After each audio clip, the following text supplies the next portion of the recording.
بسم اللہ الرحمن الرحیم۔ السلام علیکم ناظرین، آج ہم قرض کہانی کے پارٹ 4 اور لاسٹ کے ساتھ آپ کی خدمت میں حاضر ہیں، لیکن کہانی میں آگے بڑھنے سے پہلے آپ تمام دوستوں سے التماس ہے کہ ہمارے چینل دعا وائس کو سبسکرائب کر دیجیے اور ساتھ گھنٹی کے بٹن کو دبا دیجیے تاکہ ہماری آنے والی ویڈیو کا نوٹیفیکیشن آپ کو مل سکے۔ شکریہ۔ ہم نے اپنی اولاد کی تربیت بہت دوستانہ لیکن تہذیب کے دائرے میں کی تھی۔ ہم دونوں میاں بیوی مذہبی رجحان رکھتے تھے، تو یہ کیسے ہو سکتا تھا کہ ہم بچوں کی تربیت اس کی روشنی میں نہ کرتے؟ مجھے تو یقین ہی نہیں آ رہا تھا کہ میری بیٹی کسی لڑکے سے بول چال رکھے، لیکن یہاں تو معاملہ سنگین حد تک جا چکا تھا۔ میں نے کبھی بھی اس کے کردار میں کوئی کمی محسوس نہیں کی تھی۔ وہ بہت دیندار اور سلجھی ہوئی لڑکی تھی۔ مجھے تو اس بات پر حیرت تھی کہ اس کی کسی لڑکے سے دوستی بھی تھی۔ شاید یہ کم عمری کا تقاضا تھا جو وہ بہک گئی تھی اور غلط قدم اٹھانے پر تیار تھی۔ ابھی اس کی عمر 20 سال تھی۔ یہ بڑی نادان عمر ہوتی ہے۔ انسان بہکنے پر آئے تو اچھا خاصا سمجھدار ہو کر بھی بہک جاتا ہے۔ آخر میں خود بھی تو 24 سال کی عمر میں خطا وار ہوا تھا۔ رات 12 بجے کے قریب میں گھر پہنچ گیا۔ کھانے سے فارغ ہو کر میں گھر کی قریبی گلیوں میں چہل قدمی کرنے لگا اور ساتھ ساتھ اللہ تعالیٰ سے اس مشکل کو حل کرنے کی دعا بھی کرتا رہا۔ صبح فجر کی نماز میں میں نے خصوصی دعا مانگی اور میں نے فیصلہ کر لیا کہ ثنا سے اس معاملے میں صاف صاف بات کرنی چاہیے۔ یہ فیصلہ کر کے میں نے اپنی بیوی کو آگاہ کر دیا۔ اس نے کچھ اپنے تحفظ ظاہر کیے مگر میرے سمجھانے پر میری ہم خیال ہو گئی۔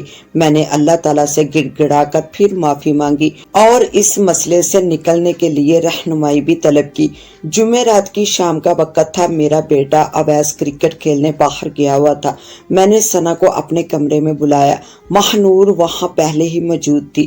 میں نے ثنا سے کچھ شگفتہ لہجے میں بات چیت شروع کی، اس سے اس کی تعلیم وغیرہ پر بات کی، پھر اپنے اصل موضوع کی طرف آ گیا۔ ثنا، تم ہماری بڑی اولاد ہو۔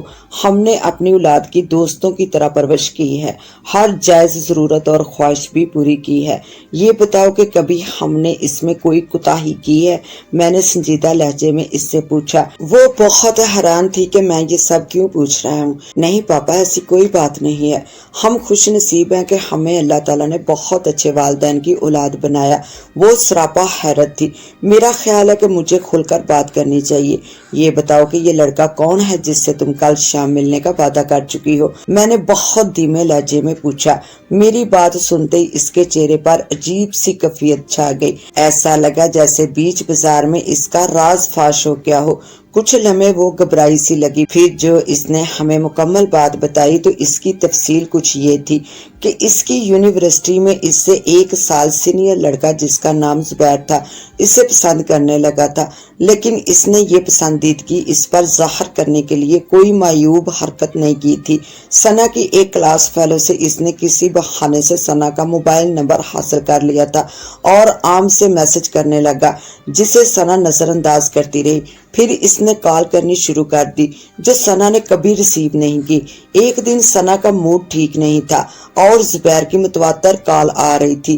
تنگ آ کر یہ سوچ کر ثنا نے کال ریسیو کر لی کہ اس کا دماغ درست کر دیتی ہوں۔ ثنا کے کال ریسیو کرتے ہی وہ معافی تلافی پر اتر آیا۔ اس کے لہجے میں نہ جانے کیا بات تھی کہ ثنا بھی باتوں میں لگ گئی۔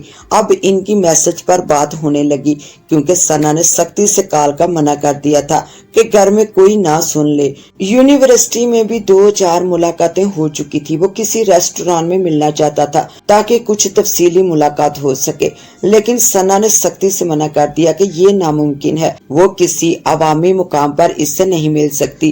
اس کے اس انکار پر وہ اپنے دوست کے خالی فلیٹ میں ملنے پر اصرار کرتا رہا جو وہ ٹالتی رہی، لیکن وہ اپنی کوشش میں لگا رہا۔ ثنا کو اندازہ ہو چکا تھا کہ زبیر سلجھا ہوا لڑکا ہے اور اس نے کبھی بھی معیوب حرکت نہیں کی تھی، اس لیے بھی وہ اس کی طرف متوجہ ہو گئی تھی۔ زبیر کے والد کی حیدرآباد میں کپڑے کی کافی بڑی बड़ी दुकान थी और कारोबारी हल्के में वो नेक नाम थे। अब जुबैर के बढ़ते हुए इसरार पर वो जुम्मे को इसलिए तैयार हो गई थी कि जुम्मा की शाम इसकी सहेली की सालगिरह की तरकीब थी, जिसका बहाना बनाकर वो जुबैर से फ्लैट में मिलने जा सकती थी। वो पूरी बात बताकर बहुत शर्मिंदा थी कि इसने झूठ बोलकर इस मुलाकात का प्रोग्राम बनाया था। मुकम्मल बात मालूम होने के बाद मैंने इससे कहा, अगर तुम इसे वाकई पसंद करती हो और वो हमें भी समझ आ जाता है तो हम ये बात आगे बढ़ा सकते हैं, लेकिन ये मुलाकातें और फोन पर बातचीत पर गैर अखलाकी और मायूब हरकत है और हमारे लिए नाकाबिले कबूल है। तुम अपने कमरे में जाकर इससे फोन करो और इससे कहो कि कल की मुलाकात मुमकिन नहीं। अगर वो संजीदा है तो अपने वालिदैन से बात करे और इन्हें यहाँ भेजे। इसके साथ ही मैंने इसे जाने का इशारा किया। 15 मिनट बाद इसकी वापसी हो गई। इसके चेहरे पर कुछ उदासी नुमायां थी। हमारे इसरार पर इसने बताया, जुबैर ने ये बताया है कि वो मुझसे शादी तो करना चाहता है मगर अपने वालिदैन को बताए बगैर खुफिया तौर पर करेगा, क्योंकि इसका रिश्ता इसकी मामूजात से काफी पहले तय हो चुका है, जिसे वो बिल्कुल पसंद नहीं करता, लेकिन फिलहाल माँ बाप की मर्जी के खिलाफ कुछ नहीं कर सकता। मुझसे शादी के कुछ अरसे बाद वालिदैन को बता देगा। ये कहकर सना कुछ लम्हे खामोश रही और फिर पुरअज़्म आवाज में बोली, पापा मैंने इसे साफ साफ मना कर दिया है कि ऐसा मुमकिन नहीं है। अगर वो अपने वालिदैन को नहीं मना सकता तो वो ना ही इससे फोन करे और ना मुलाकात की कोशिश करे। मैं पहले ही तुमसे बातचीत और मुलाकात की गलती कर चुकी हूँ, अब आइंदा इसका कोई इम्कान नहीं है। ये बताकर इसने मेरी तरफ देखा तो मुझे इसकी आंखों में सुकून नजर आया। मुझे बहुत खुशी है कि तुम बहकने से पहले ही संभल गई।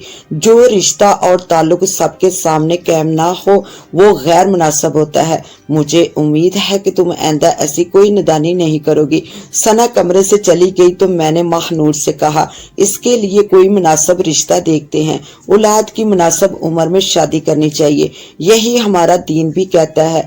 मेरी बात सुनते ही महानूर कहने लगी, मुझे ऐसा लगता है कि अफशा भाभी सना को पसंद करती हैं। मैंने वाज़िह तौर पर इस बात को महसूस किया है। इसके अलावा वो 2-4 बार पूछ भी चुकी हैं कि सना के लिए कोई रिश्ता तो नहीं आया। अच्छा, अगर इनका ऐसा इरादा है तो जिक्र तो करें हमसे। मैंने कहा, अभी सना तालीम हासिल कर रही है और कम उम्र है। अफशा भाभी शायद मुनासिब मौके का इंतजार कर रही हूँ। महानूर ने अपना ख्याल ज़ाहिर किया। इसी वक्त असर की अजान भी हो रही थी। कुछ देर बाद मैं नमाज से फारग होकर अपने खलके हकीकी का शुक्र अदा कर रहा था कि इतना बड़ा मसला खुश असलूबी से हल हो गया, वरना क्या होता। मैं नमाज के बाद घर जा रहा था कि दिल में ख्याल आया कि ये हम मियाँ बीवी पर अल्लाह ताला का खास करम है जो महानूर ने इत्तेफाक से वो मैसेज देख लिए थे, वरना सना इस लड़के से तन्हाई में मिलने चली जाती और कुछ भी हो सकता था। इसलिए तो हदायत की गई है कि ना महरम तन्हाई में यकजा ना हो, क्योंकि फिर इन पर शैतान गालिब हो सकता है। यह हक बात है कि अल्लाह ताला हमारी शारक से भी ज्यादा हमसे करीब है। वो दिल में मौजूद हर ख्वाहिश को जानता है। इस बात का इल्म हमें तब हुआ जब मैं अगली बार हैदराबाद आया हुआ था। शाम का वक्त था जब रियाज भाई और अफशा भाभी हमारे घर आए और रस्मी बातचीत के बाद कहने लगे, हम एक बहुत खास बात करने आए हैं। अगर तुम्हारी तरफ से इसका जवाब नफी में भी हुआ तो भी हमारे तल्लुकात में कोई फर्क नहीं आएगा। हमारे इसरार पर अफशा भाभी ने वो बात कह दी कि जिसके हम खुद मुंतजिर थे। हम चाहते हैं कि सना को अपनी बेटी बना ले और जब इसकी तालीम मुकम्मल हो जाए तो वो हमारे घर में रौनक अफरोज हो जाए। इसमें उमैर की मर्जी भी शामिल है और हकीकत तो ये है कि हम मियाँ बीवी तो कब से ये सोच कर बैठे हैं कि अल्लाह ताला सना को हमारी बहू बना दे। हम तो दिल से तैयार थे, मगर मैंने इन्हें जवाब दिया कि हम तो राजी हैं, मगर सना की मर्जी मालूम करना जरूरी है। हम इसकी जिंदगी के फैसले में इसकी भी रजा जरूरी समझते हैं। महानूर ने सना से मालूम किया तो इससे कोई एतराज ना था। मैंने अफशा भाभी को ये फैसला सुनाते हुए कहा, तभी आप तीनों भाइयों की बीवियां अपने खानदान से लाई हैं, मगर अपने बेटे के लिए आपकी नजर इस तरफ नहीं गई। वाह क्या खूब कही, अगर मैं अपनी देवरानियां 100% अपने खानदान से लाई हूँ तो अपनी बहू 200% अपने खानदान से ला रही हूँ, वो ऐसे कि मेरी बहू मेरे देवर की बेटी है।